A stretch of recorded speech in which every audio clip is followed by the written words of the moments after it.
Assalamualaikum warahmatullahi wabarakatuh. A'udzu billahi minasyaitonir rajim. Bismillahirrahmanirrahim. Alhamdulillahirabbil alamin. Hamdan yuwafi ni'amahu wa yukafi mazidah. Ya Rabbana lakal hamdu kama yanbaghi li jalali wajhika wa li'azimi sultanik. Allahumma salli ala sayyidina Muhammad wa ala ali sayyidina Muhammad. Amma ba'du fa ya ibadallah usikum wa iyaya bitaqwallah.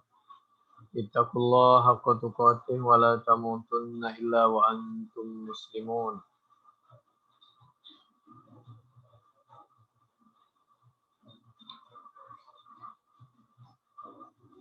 Nabi Muhammad sallallahu alaihi wa alihi wasallam katanya beliau bersabda, di antara sabdanya, sil mangqata'aka, sil menyambunglah siapa kamu, membina hubungan silaturahim man kepada orang, qata'a yang memutuskan siapa orang kah kepadamu.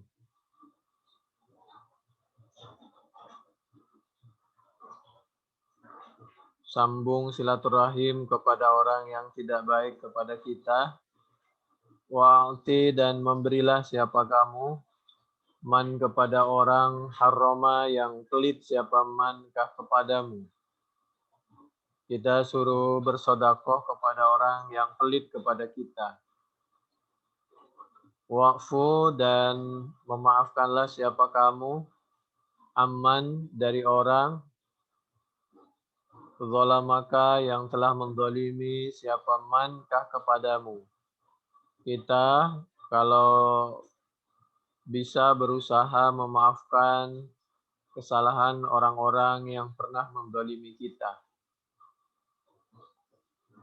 Jadi pesan Nabi ini pertama suruh jaga silaturahim. Hanya saja di akhir Ramadan seperti sekarang ini, tahun 2001 ya. Ramadan tahun ini seperti sangat spesial. Karena pintu surga dibuka, tapi pintu perbatasan ditutup. Kalau dulu di zaman Nabi, di zaman sahabat, kalau menurut Al-Quran dan As-Sunnah, justru yang harus diwaspadai itu bukan perbatasan antar kota atau antar provinsi, tapi justru yang diwaspadai itu adalah antar negara.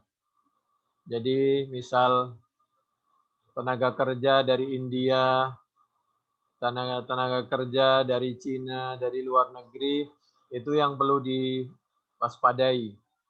Bukan perbatasan antara provinsi sesama di Indonesia lalu dihalang-halangi orang mau pulang kampung.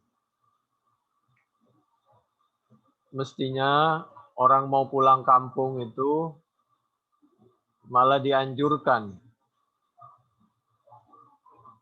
Karena kalau di perbatasan kota, di perbatasan provinsi itu diadakan penyekatan, maka tujuannya penyekatan itu di sana diperiksa, bagi yang sehat dipersilahkan melanjutkan perjalanan untuk bertemu dengan keluarganya, tapi bagi yang sakit, maka mestinya itu diantarkan ke rumah sakit dengan biaya negara mestinya.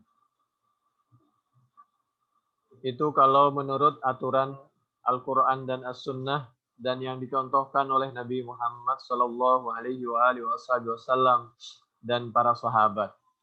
Lalu yang sakit, yang diantarkan ke rumah sakit yang sangat layak atas biaya negara, Apabila sudah sembuh, nanti diantarkan oleh aparatur negara kepada tujuan masing-masing.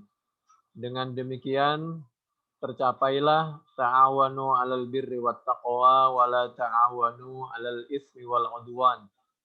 Terjadilah dan terlaksana yang dianjurkan di dalam Al-Qur'an agar kita saling membantu dan mempermudah, yassiru wa la tu'assiru, agar membantu dan mempermudah setiap tujuan sesama anak bangsa.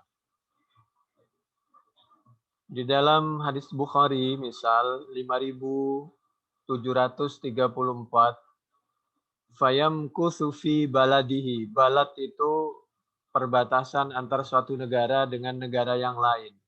Jadi bukan misal perbatasan antara provinsi Jawa Barat lalu tidak boleh ke Jawa Timur, demikian juga sebaliknya. Itu hadis Bukhari 5734. Sabda Nabi menurut Siti Aisyah radhiyallahu anha tentang penanganan anit ta'un, tentang penanganan penyakit yang menular. Fathul Bari juz 10 halaman 236 di sebelah kanan. Demikian juga Bukhari 5729, bukti bahwa dulu itu sekatan itu terjadi antar negara. Sayyidina Umar itu posisinya di Madinah sebagai khalifah, lalu beliau hendak bersilaturahim ke negara Syam, Suriah sekarang. Jadi antar negara. Maka disekat di perbatasan oleh sahabat Abu Ubaidah Ibnul Jarrah dan para sahabat yang lain memberitahu kepada Sayyidina Umar, karena di Syam sedang terjadi wabah, maka dimohon kalau dimungkinkan tidak datang, tidak masuk ke Syam. Lalu Sayyidina Umar bin Al-Khattab mengiyakan dan menerima nasihat dari sahabat Abu Ubaidah Ibnul Jarrah wa ashabuh. Lalu itu semua bersandar kepada sabda Nabi Muhammad sallallahu alaihi wa alihi wasallam, "Idza sami'tum bihi bi ardin fala taqdamu alaihi wa idza waqa'a bi ardin wa antum biha fala takhruju firaram minhu." Hadis Bukhari 5729, 5730, 6973, Fathul Bari, juz 10 halaman 220 sampai 236. Jadi mohon maaf sebenarnya kurang bijaksana apabila ada orang yang hendak silaturahim lalu disuruh putar balik, Masya Allah, kasihan. Kasihan sekali. Apalagi Al-Quran menganjurkan. Satu sisi misal memang tidak boleh kita pulang kampung. An-Nisa ayat 29. A'udzu billahi minasyaitonir rajim. Bismillahirrahmanirrahim. Wala taqtulu anfusakum. Jangan kita bunuh diri dengan datang ke suatu daerah yang di situ banyak penyakit, banyak wabah.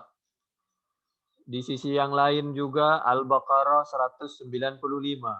Wala tulqu biaidikum ilat tahlukah.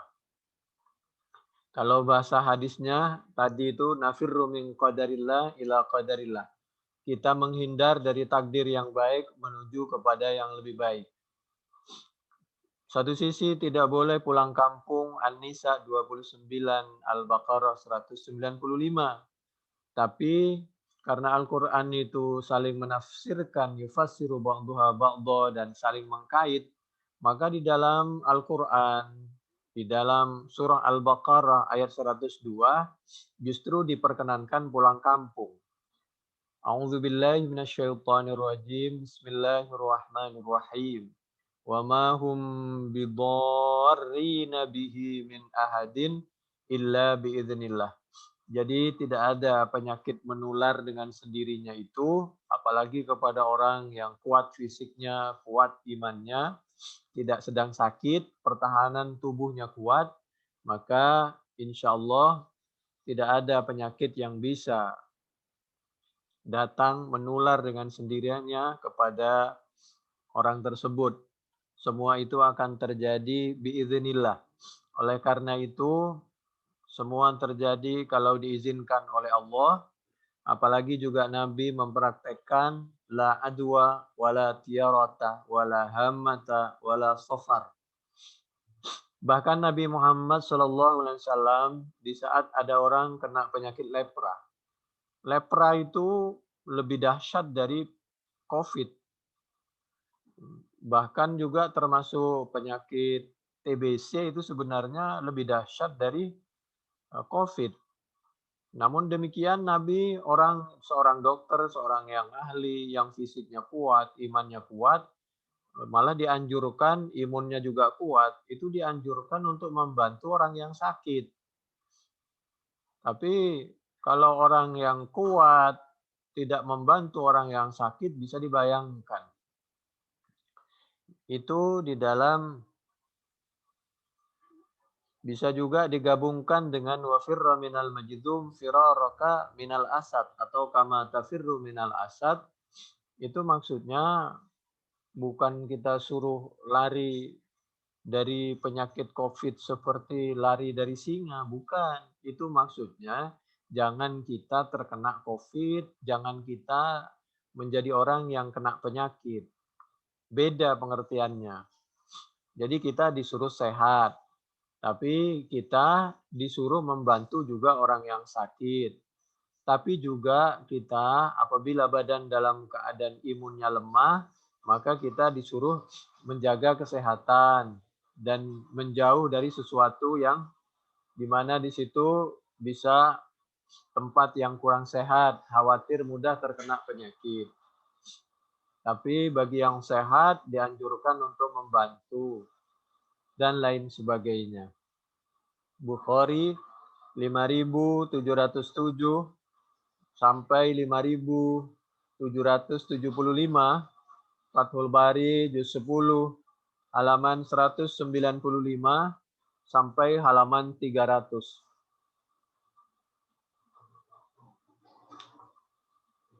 Lalu Allah Subhanahu wa taala menyampaikan, jadi di satu sisi kita tidak boleh pulang. Di sisi yang lain justru kita dianjurkan pulang. Maka solusinya ada di dalam Al-Quran itu juga. Yaitu Al-Quran surah Muhammad ayat 22. A'udzu billahi minasyaitonir rajim. Bismillahirrahmanirrahim.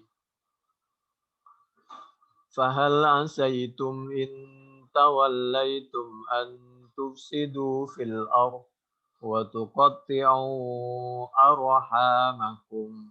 Jadi silaturahim kepada keluarga sebelum atau sesudah puasa seperti momen lebaran itu sangat dianjurkan sebenarnya apabila situasinya memungkinkan. Badan sehat, rizki ada, waktu ada, situasi dan kondisi memungkinkan, maka sangat dianjurkan. Tapi apabila situasi memungkinkan, justru kita membuat aturan menghalang-halangi, membuat penyekatan, sifatnya penyekatan bukan untuk membantu dan menyaring mana yang sehat, mana yang tidak, maka itu dianggap mufsid. Mufsid itu membuat kerusakan. Itu antufsidu fil ardh. Al-Quran surah Muhammad ayat 22. Jadi sekali lagi mestinya penyekatan itu bagus, tapi sifatnya di situ yang dikedepankan adalah para dokter, para tenaga medis untuk mengecek semua anak bangsa yang mau silaturahim. Apabila sehat, kita anjurkan untuk melanjutkan perjalanan, tapi apabila sakit, kita dampingi ke rumah sakit, maka disitulah dirawat di rumah sakit dengan biaya dari negara. Lalu setelah sembuh, malah kita jamin, kita antarkan diantarkan oleh aparatur negara karena telah pisah dengan keluarganya, maka diantarkan oleh aparatur negara, dijamin keamanannya untuk sampai ke tujuan semula dengan biaya dari aparatur negara. Mestinya begitu. Dengan demikian, maka negara betul-betul hadir di tengah-tengah masyarakat dan aparatur negara betul-betul menjadi orang tua yang dapat membantu merealisasikan, mewujudkan cita-cita semua anak bangsanya, semua anak-anaknya. Jadilah orang tua yang memfasilitasi, membantu kebutuhan keluarganya, kebutuhan anaknya.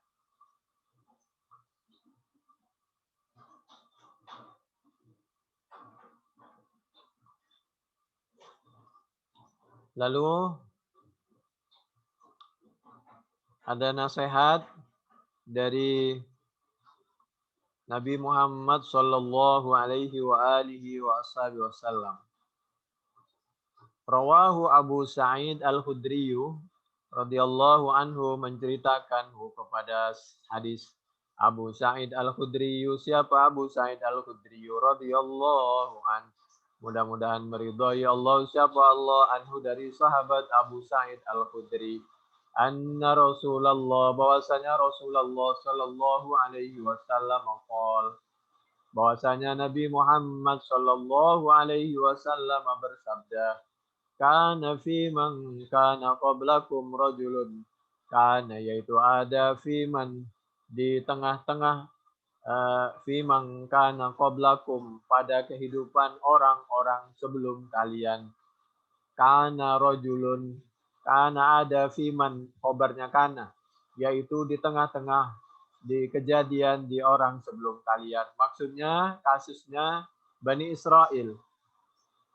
Rajulun apa seseorang, qatala yang telah membunuh siapa rajul, atau watis aina nafsan, kepada 99 jiwa. Ini hadis mengajarkan, apalagi di bulan Ramadan, agar kita beristighfar dan bertobat, jangan putus asa. Mungkin dulu kita pernah kepleset, maka sekarang kita bertobat dan menghindar, menjauh dari segala kemaksiatan itu. Dulu ada orang membunuh seseorang sampai 99 jiwa, nafsan jiwanya. Fasa'ala maka bertanya siapa rojul tadi, an a'lami ahlil ardi, dia minta informasi, mencari informasi, bergerak untuk mendapatkan hidayah dan bergerak untuk menjauhi kemaksiatan.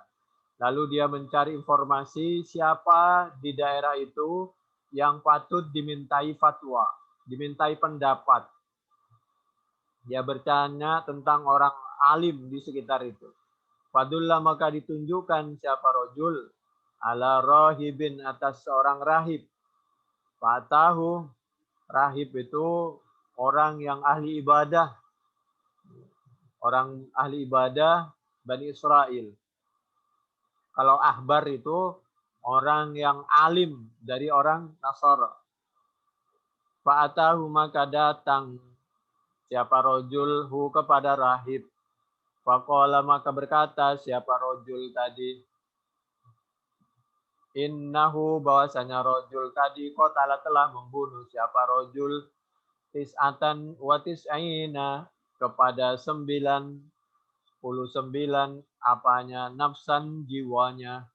Fahallahu maka apakah lahu yaitu bagi rojul min taubatin dari taubat. Laki-laki tadi bertanya kepada rahib tadi, kepada ahli ibadah dari Bani Israel, wahai bapak, apakah, wahai bapak kiai, kira-kira begitu, wahai apakah kami ini sudah membunuh 99 orang, apakah masih ada pintu tobat bagi kami? Dijawablah oleh ulama tadi, faqala la, tidak, ahli ibadah tadi. Jadi ahli ibadah kalau nggak punya ilmu, kalau atau ilmunya kurang, atau punya ilmu tapi ilmunya terpengaruh dengan kepentingan uang dan jabatan, ini juga berpengaruh. Akhirnya dijawab, lah tidak ada pintu tobat kepada kalian. Karena kalian dosanya udah terlalu besar. Waqatalahu, maka membunuh siapa rojul tadi kepada rahib. Ulama tadi, si ahli ibadah tadi dibunuh. Genaplah jadi 100. Fakamila atau kamala atau kamula. Fakamula bihi. Dengan rojul mi'atan 100. Tumma sa'ala, kemudian bertanya lagi siapa rojul tadi. Tapi dia satu sisi dia orang tidak baik. Tapi satu sisi dia sebenarnya ingin menghindar dari ketidakbaikan tadi. Dibuktikan dia selalu bergerak dan berusaha untuk minta fatwa, minta nasihat kepada orang yang alim agar diberikan solusi. Dia melakukan itu karena tidak tahu kemaksiatan itu. Tsumma sa'ala an ahli ardi, kemudian bertanya lagi siapa rojul an a'lami ahli ardi, tentang orang yang paling alim di daerah itu. Fadulla, maka ditunjukkan siapa rojul ala rojulin alimin, atas seorang yang alim. Alim, di samping alim tidak punya kepentingan uang dan jabatan. Faqala, maka berkata siapa rojul tadi, innahu qatala mi'ata nafsin, bahwa dia telah membunuh 100 jiwa. Fahal lahu min taubatin, maka apakah lahu, yaitu bagi rojul, min taubatin, adapun pintu taubat. Faqala, maka menjawab siapa orang yang alim tadi, na'am, iya. Waman, dan adapun siapa orang yahulu, yaitu menghalang-halangi, ya, siapa man bainahu, di antaranya rojul, wa bainat taubati, dan di antara taubat. Iya, bagi kamu ada pintu taubat. Tidak ada yang menghalangi kamu untuk bertaubat. Allah tidak pernah menghalangi. Manusia tidak diperkenankan untuk menutup pintu taubat siapapun. Oleh karena itu, saya berharap kamu segera bertaubat. Intolik, berangkatlah siapa kamu. Kalau kamu ingin bertaubat, kamu harus menjauh dari waktu, dari tempat, dari situasi di mana kamu selalu tergelincir dari perbuatan dosa itu. Intolik, berangkatlah siapa kamu, menjauh dan menghindar, pindah, hijrah, ila arodi kada wa kada, ke tempat ini, ke bumi ini, ke daerah di situ. Insya Allah kamu lebih bisa mendekatkan diri kepada Allah, lebih tenang, karena situasi dan kondisinya mendukung. Apalagi di daerah itu tidak ada yang kenal dengan kamu, sehingga orang di sekitar kamu taunya, dan orang tahu kamu itu orang baik-baik. Jadi biar orang tidak kenal kamu dan kamu tidak kenal dengan orang itu, sehingga kamu merasa hidup baru dan dihargai dan menghargai di lingkungan baru itu. Intolik ila ardi kada wa kada fa inna biha, maka ini bagus sekali, ini guru, ini orang alim ini. Memberikan nasihat yang bijaksana, memberikan harapan, sehingga orang tidak mudah putus asa, dan diberikan solusi. Solusinya pindah ke, baik itu pindah usaha, baik itu pindah tempat, pindah lingkungan, luar biasa.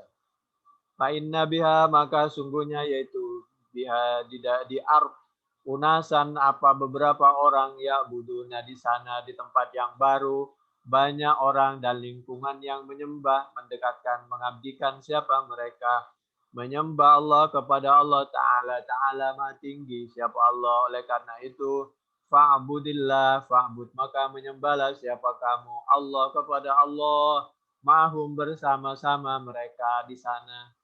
Wala tarji, dan jangan pulang-pulang lagi siapa kamu, ila ardika, kepada negaramu, bumimu, tempat di mana kamu tergelincir maksiat. Ini juga pelajarannya. Orang kalau punya alumni apa, teman lama segala macam, kalau di situ grup melahirkan kebaikan, ya kita silaturahim. Kalau di situ lingkungan cara berpikir, gaya hidup, apa saja di grup itu tidak baik, mau grup WA atau grup apa, maka kita bisa menghindar agar kita tidak terjerumus lagi ke dalam kemaksiatan. Wala tarji ila ardika, jangan balik lagi ke lingkunganmu fiha, di dalam lingkungan yang pertama, ardusu, karena lingkungan yang pertama itu adalah tanah, maksudnya daerah lingkungan yang yang kurang baik, membuat kamu kurang baik. Jangan pernah jatuh di lubang yang sama 2 kali. Fi hujri wahid fantalaqa hatta idza nasafa, maka orang yang telah membunuh 100 orang tadi mengikuti saran orang yang alim tadi, fantalaqa, maka berangkatlah siapa rojul tadi hatta idza nasafa, sehingga ketika sampai di nasofa separo at-tariq, siapa rojul at-tariqo, kepada perjalanan. Begitu di tengah perjalanan, maksudnya di tengah perjalanan itu antara jarak dia dari berangkat dari daerah pertama ke daerah tujuan itu dia berada di tengah-tengah. Atahu datanghu kepada rojul al-mautu, apa ajal, tibalah ajal, mati orang itu di tengah perjalanan. Fahtasomat, maka berbeda pendapat fihi tentang rojul tadi, malaikatur rahmah, apa malaikat rahmah, wa malaikatul adab, dan malaikat adab. Jadi malaikat saja beda pendapat, boleh nggak apa-apa, yang penting nggak boleh ribut. Apalagi orang tua dengan anak, kalau memang darurat terpaksa harus beda pendapat, nggak masalah. Murid dengan guru, guru dengan murid, nggak ada masalah. Yang penting tidak boleh bermusuhan, tetap menjaga ketawaduan, kerukunan, dan persatuan. Bersatu bukan harus mengikuti pendapat semuanya. Apalagi misal mohon maaf, kalau gurunya ingkar sunnah, masa muridnya ikut ingkar sunnah? Tidaklah. Dulu Quran masih turun. Quran masih turun, Nabi masih ada di tengah mereka, itu sahabat salah menafsirin Al-Quran, itu banyak kejadian seperti itu. Apalagi di zaman Nabi sudah wafat. Apalagi di zaman sekarang. Yang suka ngenafsirin semaunya sendiri itu biasanya orang ingkar sunnah. Nafsirin juga Al-Quran sendiri, belajar hadis sendiri, dipahami sendiri, diputusin sendiri. Jadi contohnya begini. Wal waznu yauma idzinil haqq. Jadi dulu, besok timbangan di akhirat itu hanya kitab Quran. Tidak ada kitab-kitab yang lain katanya. Itu karena penafsiran seperti itu, karena orang ingkar sunnah itu tidak mau kepada hadis Bukhari. Dia tidak mau kepada hadis Muslim. Dan kepada kitab-kitab tafsir dan semua kitab yang lain. Apalagi cuma kitab bahasa Inggris, kitab kedokteran, kitab matematika, kitab biologi. Ya diinjek-injek sama dia mah. Dibilang kafir dan musyrik sama dia. Jadi tidak benar itu. Besok itu timbangannya adalah Allah dan Nabi-Nya. Allah itu Al-Quran, Nabi itu As-Sunnah, Al-Hadis. Jadi besok ukurannya itu kita itu berbuat, berkata, menetapkan suatu hukum bersifat sesuai dengan Al-Quran dan As-Sunnah apa tidak. Bukan hanya Quran. Karena yang memerintahkan kita bereferensi kepada Al-Quran dan As-Sunnah dan kepada Al-Hadis itu Allah. Litubayyina linnas. Ati'ullah wa ati'ur rasul. Taat kepada Allah itu Al-Quran. Taat kepada Nabi, taat kepada Al-Quran. Prakteknya itu namanya As-Sunnah. Berarti taat kepada Al-Quran dan As-Sunnah. Bahasa yang paling mudah, taat kepada Allah. Kita suruh sholat asar.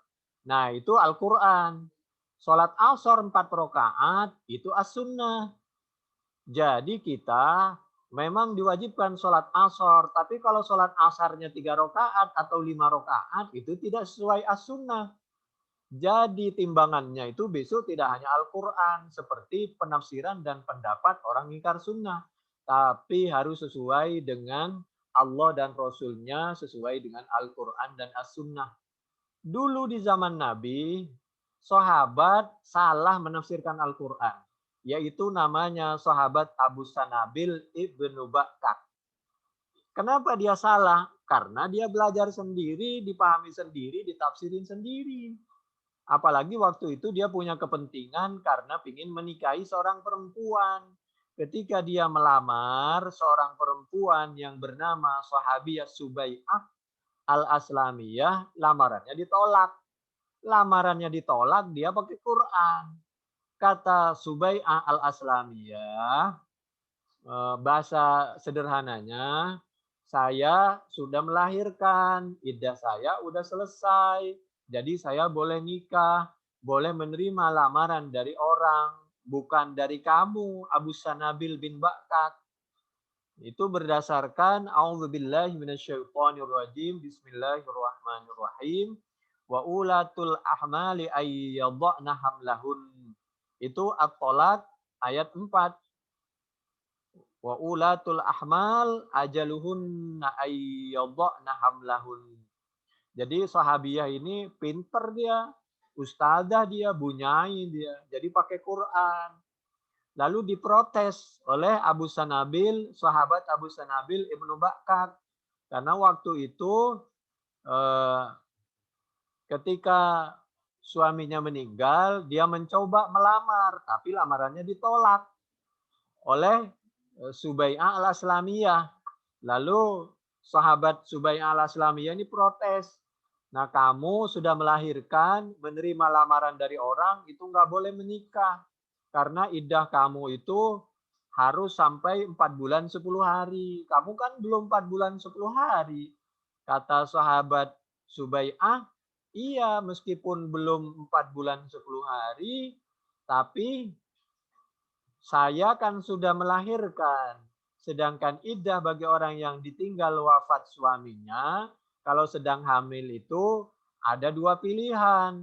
Kalau dia hamil, mana yang duluan? Kalau dia sudah melahirkan meskipun sebelum 4 bulan 10 hari, maka dia selesai iddahnya. Demi untuk memudahkan si perempuan itu, supaya ada yang mendampingi, supaya ada yang merawat bayinya, supaya ekonominya ada yang menjamin, supaya ada yang menjaga keamanannya, dan supaya tidak terlalu lama larut dalam kesedihan.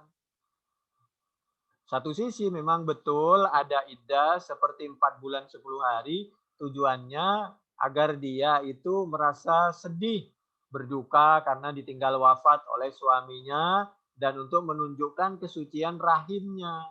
Tapi satu sisi itu tadi, mana yang lebih meringankan kepada kaum perempuan itu tadi, karena yang merasakan iddah itu, yang merasakan sedih itu perempuan yang paling berat itu. Kalau soal yang meninggal itu satu sisi memang kita harus bersedih, berduka. Tapi yang meninggal itu kan mendapatkan nikmat yang lebih baik, istri yang lebih baik, bidadari, tempat yang lebih baik dari rumahnya yaitu surga. Jadi akhirat itu wal akhiratu khairul laka minal ula wal akhiratu khairu wa abqa. Jadi mesti bijaksana di sini. Tapi di dalam kasus ini sahabat Abu Sanabil bin Bakkar itu fatwanya disalahkan oleh Allah Subhanahu wa taala melalui nabinya Nabi Muhammad sallallahu alaihi wasallam. Itu diabadikan di dalam hadis Bukhari dari sahabat Sa'ad bin Khawlah. Hadis Bukhari, kejadian di Haji Wada, Bukhari 5318, 5319, 5320. Di zaman Nabi ada orang menafsiri Quran salah. Dilurusin oleh Nabi. Orang sekarang menafsirin Quran salah, tidak mau dibenerin. Justru yang mau membenarkan dituduh musyrik karena dituduh tidak berdasarkan Al-Quran. Semua nabi, para sahabat, tabi'in, tabi'in, para imam, para ulama, semua itu berdasarkan Al-Quran dan As-Sunnah. Tidak hanya orang yang ingkar sunnah saja yang berdasarkan Al-Quran.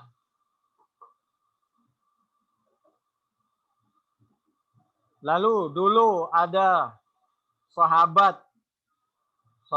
namanya sahabat Qudamah bin Mat'un. Sahabat Qudamah bin Mat'un itu juga salah menafsiri Al-Quran. Padahal dia sahabat, dijamin masuk surga oleh Allah melalui lisannya Nabi Muhammad Shallallahu Alaihi Wasallam. Kenapa? Karena beliau ini pertama muhajirin. Muhajirin di zaman Nabi dijamin masuk surga. Kenapa? Karena waktu itu sangat dibutuhkan dukungan fisik, dukungan mental. Oleh karena itu hijrah di zaman itu luar biasa. Dijamin masuk surga. Bisa dibuka dalam Al-Quran surah An-Nisa. Nomor 2, sahabat Qudamah bin Mat'un ini Badri, ikut perang Badar. Boleh dikatakan perang besar yang pertama, sehingga dijamin masuk surga. Demikian juga beliau ikut perang Uhud, beliau ikut perang Khandaq, dan perang-perang yang lain. Beliau dijamin masuk surga oleh Allah melalui lisannya Nabi Muhammad Shallallahu Alaihi Wasallam. Tapi namanya manusia, suatu ketika beliau kepleset. Enggak sengaja beliau minum minuman yang memabukkan. Ya, dulu beliau memang suka mabuk-mabukan dulu. Tapi setelah Islam, beliau berhenti. Tapi mungkin ya begitulah namanya manusia. Lalu beliau minum minuman yang memabukkan di zaman Sayyidina Umar.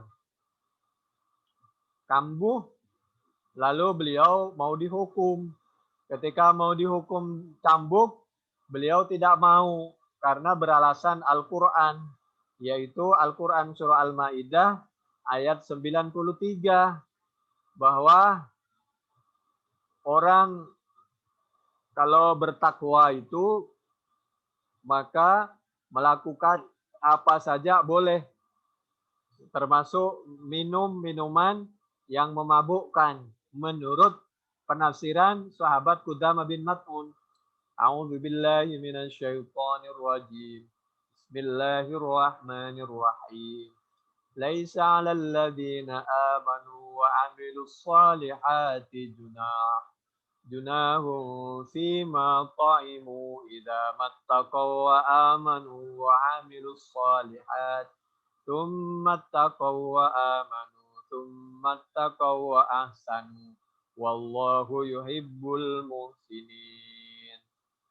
Jadi kata beliau, asal beriman dan beramal soleh, nggak apa-apa melakukan apa saja, termasuk meminum minuman yang memabukkan. Padahal lalu dibenerin oleh sahabat Umar, sahabat Ali, sahabat Ibnu Abbas, dan sahabat-sahabat yang lain bahwa pemahamannya itu tidak tepat. Jangan dibaca sendiri, dipelajari sendiri, ditafsiri sendiri. Akhirnya seperti sahabat Qudamah bin Mat'un menafsiri sendiri. Kata sahabat yang lain, salah kamu cara penafsirannya sahabat Qudamah.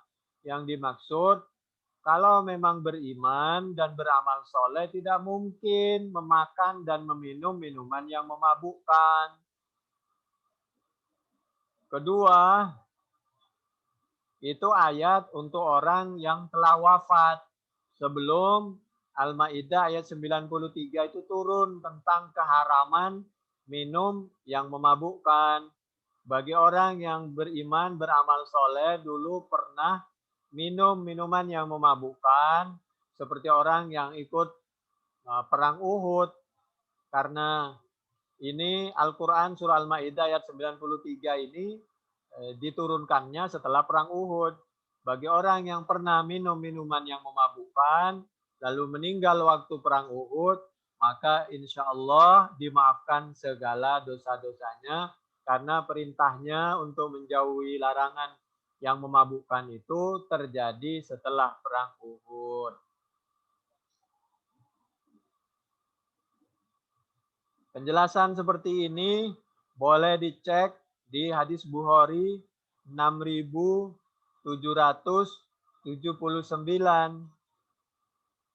Boleh dicek di dalam Fathul Bari, boleh dicek juga di Al-Qurtubi. Penjelasan dari Al-Maidah 93 tadi, yaitu di juz 6 halaman 273 sampai 278.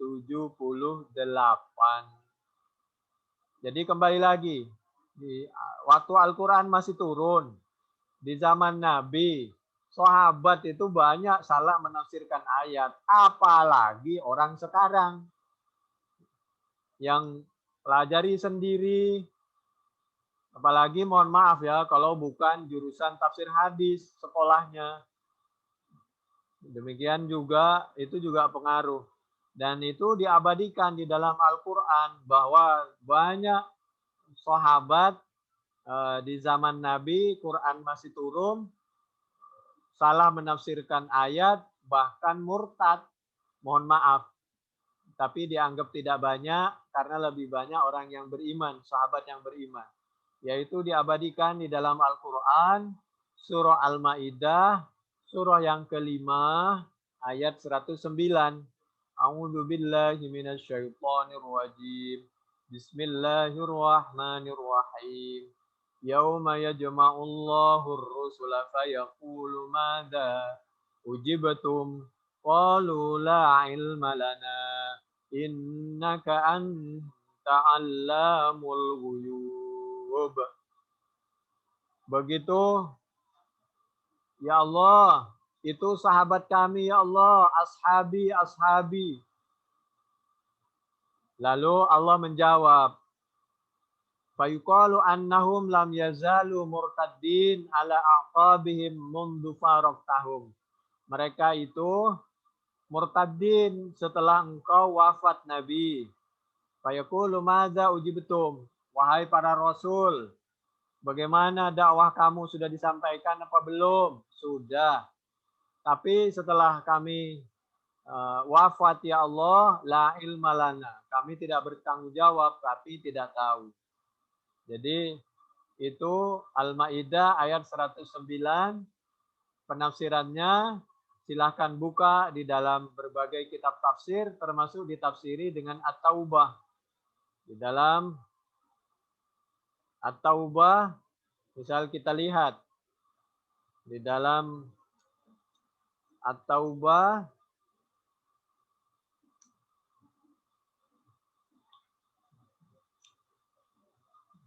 kita lihat di akhir surah At-Taubah. Di dalam akhir surah At-Taubah itu Allah menyampaikan, A'udzu billahi minasyaitonir rajim. Wa mimman haulakum minal a'rabi munafiqun. Wa mimman haulakum minal a'rabi munafiqun. Wa min ahlil madinati maradu 'ala nifaq. Wa min ahlil madinati maradu 'ala nifaq la ta'lamuhum nahnu na'lamuhum sanu'adzibuhum marrataini thumma yuradduna ila 'adzabin 'adzim. At-Taubah surah yang ke-9 ayat yang ke-100. Lalu kita lihat penjelasannya di samping ayat dengan ayat. Mari kita lihat penafsirannya dan prakteknya, yaitu disampaikan oleh Nabi, diantaranya diabadikan di dalam hadis Bukhari, yaitu Bukhari nomor 3349, 3447, 4625, 4625, 4626, 4740, 6525, sampai 6526, Fathul Bari juz 6 halaman 476. Atau kalau penafsiran ayatnya Al-Maidah tadi 109 tadi, yaitu boleh dibuka di dalam tafsir Al-Qurtubi juz 6 halaman 335,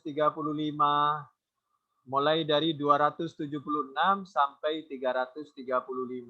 Namun demikian, mudah-mudahan Allah sudah menerima taubat beliau. Insya Allah beliau meskipun pernah kepleset, mudah-mudahan sudah taubat dan taubatnya diterima oleh Allah Subhanahu wa taala. Kita tidak bermaksud menilai sahabat karena itu urusan beliau.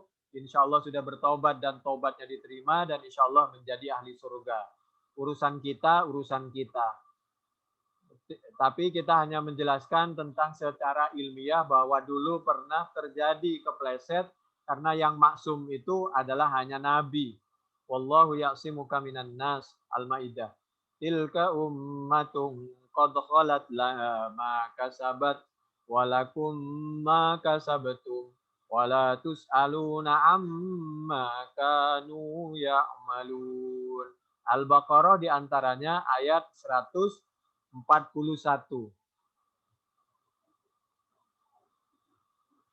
Lalu kita lihat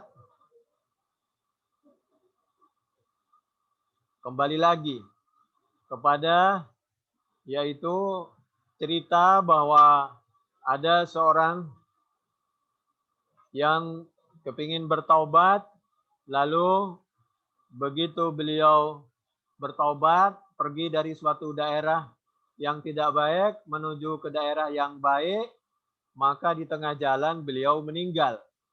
Setelah meninggal, malaikat berbeda pendapat antara malaikat penjaga surga, kalau bahasa mudahnya, malaikat rahmah yang mengantarkan dia, membawa dia nanti ke surga, dengan malaikat penjaga neraka atau malaikatul azab nanti yang mengantarkan dia ke pintu neraka.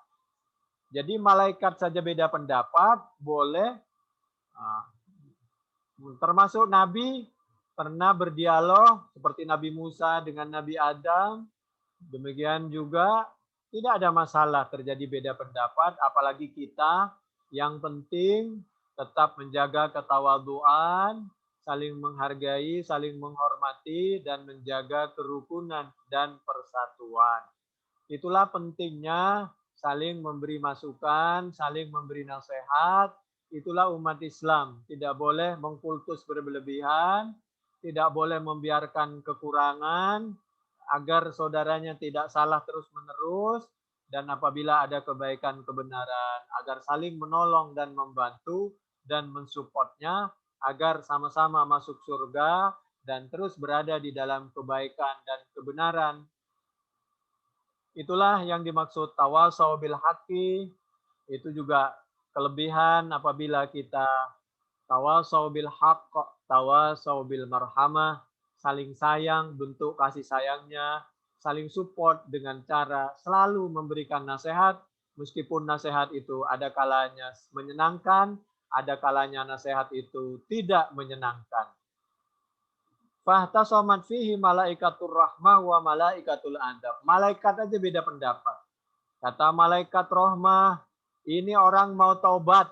Jadi orang ini mati dalam keadaan husnul khotimah, ahli surga. Kata malaikat satunya, tidak, ini memang mau taubat, tapi perjalanannya belum separoh. Belum terbukti taubatnya, kata dia. Tidak, meskipun belum separuh, kata malaikat rahmat, dia sudah melangkah. Satu langkah itu pun, jangankan langkah, niatnya saja itu sudah ada nilai. Dan niatnya dibuktikan dengan melangkah. Tidak hanya niat, dia melangkah menjauhi tempat yang tidak baik, menghindar.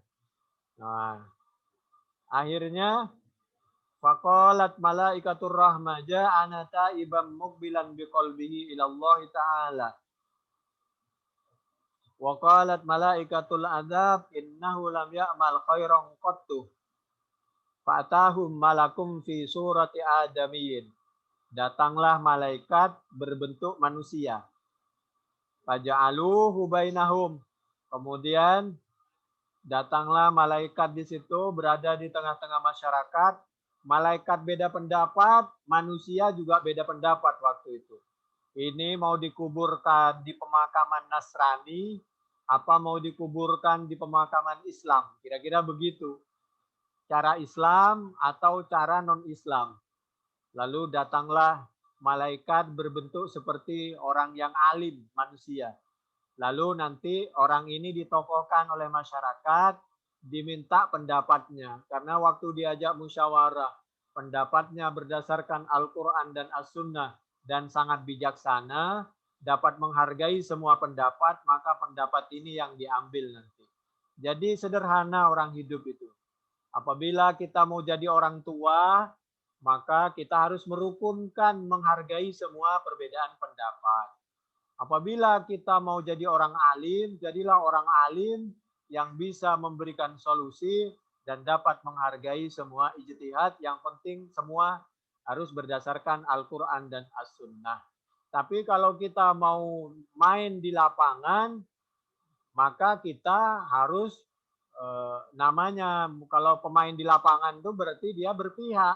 Kalau berpihak, kita harus menjadi orang yang kuat. Kuat Qur'annya, kuat as-sunnahnya.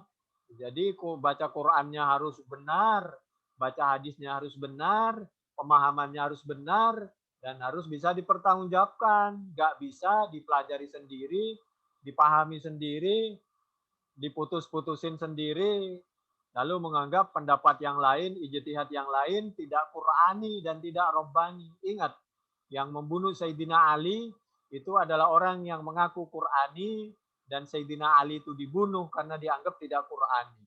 Semua orang sedunia tahu itu.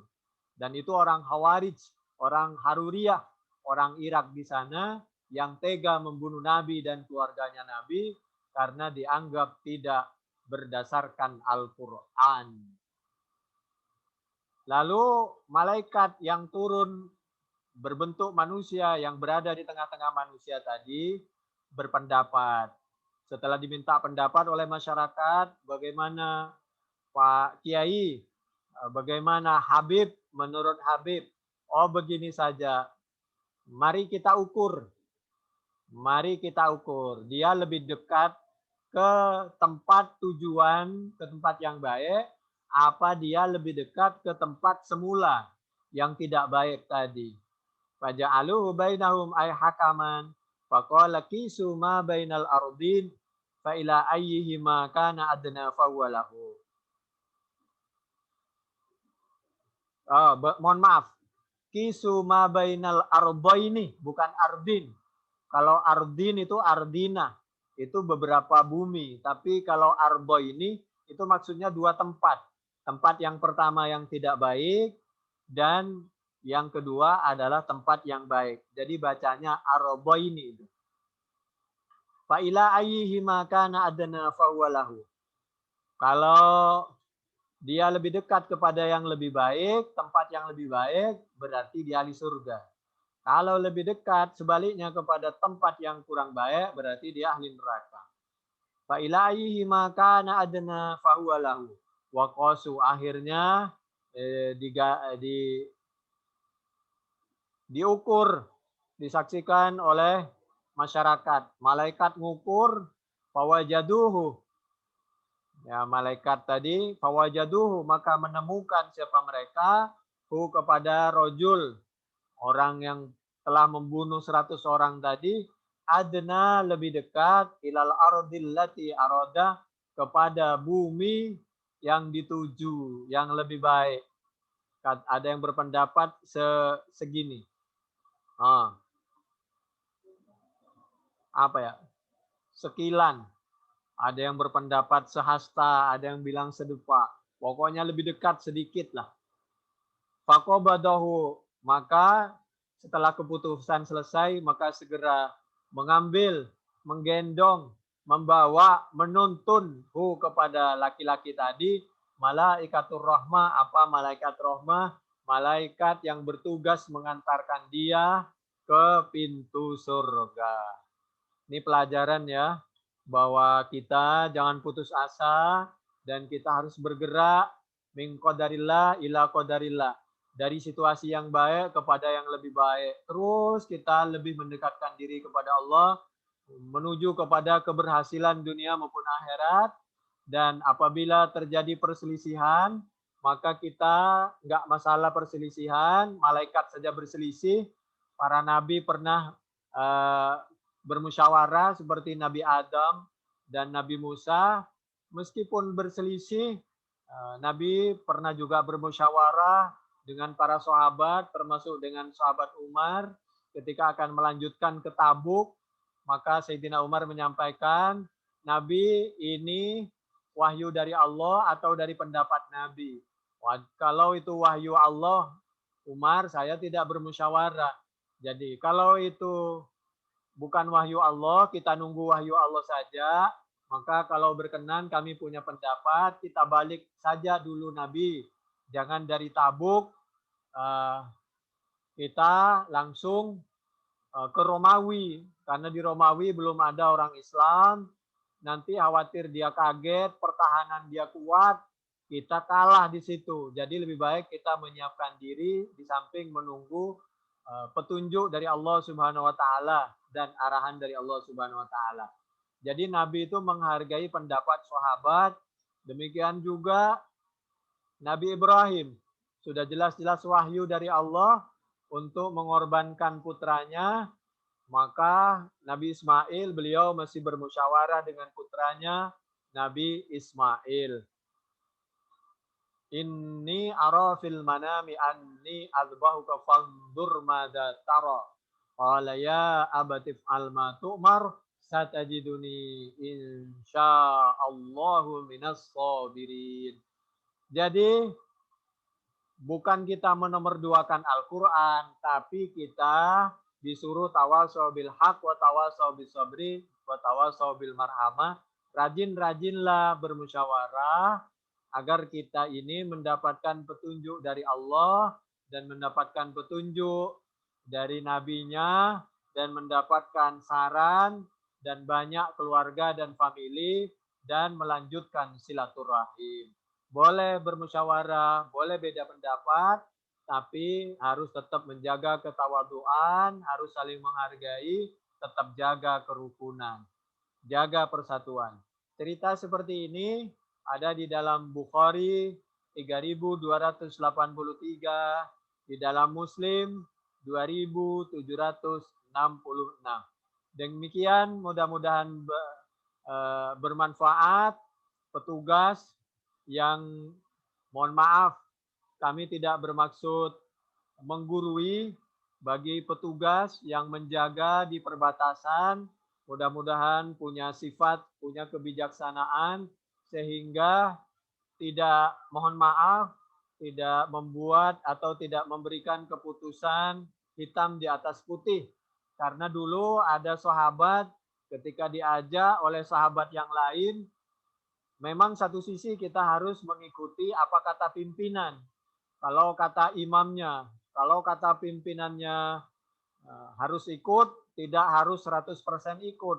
Tapi kita harus melihat situasi di lapangan. Dulu ada seorang pemimpin, lalu pemimpin itu bilang kepada yang dipimpin, saya sekarang pemimpin, oleh karena itu kamu harus mengikuti perintah saya. Kamu ambil kayu bakar, lalu setelah banyak tolong dihidupin. Setelah banyak kayu itu semacam api unggun, lalu dibakar itu kayu, lalu oleh pemimpinnya para sahabat suruh masuk ke dalam api yang sedang membara itu.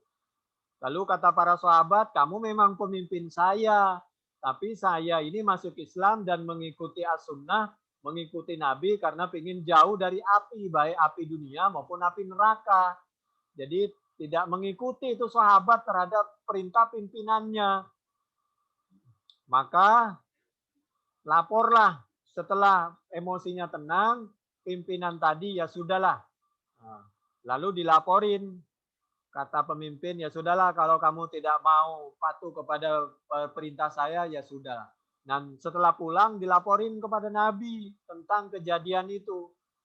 Seorang pemimpin yang memerintahkan anak buahnya masuk ke api unggun. sahabat tidak mau. Satu sisi perintah pimpinan, satu sisi sahabat dianggap tidak patuh kepada perintah pimpinan. Lalu Nabi menyampaikan, "Lau dakhaluha ma kharaju minha ila yaumil qiyamah." Apabila masuk siapa kamu kepada api unggun, mengikuti sepenuhnya perintah pimpinan, ma kharaju minha, kalian tidak akan pernah keluar dari api unggun, tidak akan pernah selamat dari api dunia maupun api akhirat. Sampai kapan? Ila yaumil qiyamah, sampai hari kiamat. Jadi tidak semua perintah pimpinan, perintah suami itu tidak mutlak 100% harus diikuti. Jadi mohon maaf ya, di masyarakat itu ada perintah begini. Mohon maaf, ini kebiasaan ini. Ada seorang kasus, seorang perempuan mau silaturahim ke orang tuanya, lalu dihalang-halangi oleh suaminya. Tidak boleh. Kalau kamu sudah menikah, maka sekarang pimpinan itu berada 100% pada perintah suami. Kalau kata suaminya tidak boleh, tidak boleh. Karena udah lepas dari kekuasaan kedua orang tuamu. Itu tidak benar itu. Tidak benar itu. Kekuasaan suami tidak 100%. Jadi suami yang bijaksana, yang ikut Al-Quran dan As-Sunnah adalah yang menghargai Al-Quran dan As-Sunnah dan otomatis menghargai silaturahim, menghargai kedua orang tuanya kalau situasi dan kondisi memungkinkan. Cerita kasus itu Bani Israel dulu. Dulu Bani Israel memang pernah ada seorang perempuan, suaminya pergi berjuang, berpesan agar jangan keluar dari rumah. Itu cerita Bani Israel, cerita Israiliyat. Lalu perempuan tadi, anaknya tadi, meskipun orang tuanya mau meninggal, dia tidak berani datang ke orang tuanya karena pesan suaminya tidak boleh keluar dari rumah. Itu sama-sama salah paham. Anak yang bijaksana, karena orang meninggal itu tidak dua kali, dia itu pasti datang ke kedua orang tuanya dengan minta pengamanan mungkin keluarganya. Suami yang bijaksana, kalau tidak darurat jangan keluar rumah. Tapi kalau darurat, kamu harus minta pengamanan dari keluarga agar sampai kepada di mana orang tua sakit, apalagi orang tua meninggal. Kalau situasi memungkinkan, ada situasi waktu, tenaga, uang, maka tidak boleh dihalang-halangi seorang anak, apalagi perempuan, untuk bersilaturahim dengan orang tuanya yang sakit, apalagi mau meninggal, apalagi betul-betul meninggal. Jadi tidak boleh 100% ikut pendapat suami, tidak boleh 100% ikut pendapat seorang pemimpin. Itu berdasarkan hadis Bukhari itu, dan itu muttafaqun alaih. Lau dakhaluha ma kharaju minha ila yaumil qiyamah innamat ta'atu fi ma'ruf. Taat itu kalau ke dalam kebaikan. Kalau untuk sesuatu yang tidak baik, la ta'ata fi maksiyah. Demikian, mudah-mudahan bermanfaat. Subhanakallahumma bihamdik. Nashhadu an la ilaha illa anta nastaghfiruka wa natubu ilaik. Assalamualaikum warahmatullahi wabarakatuh.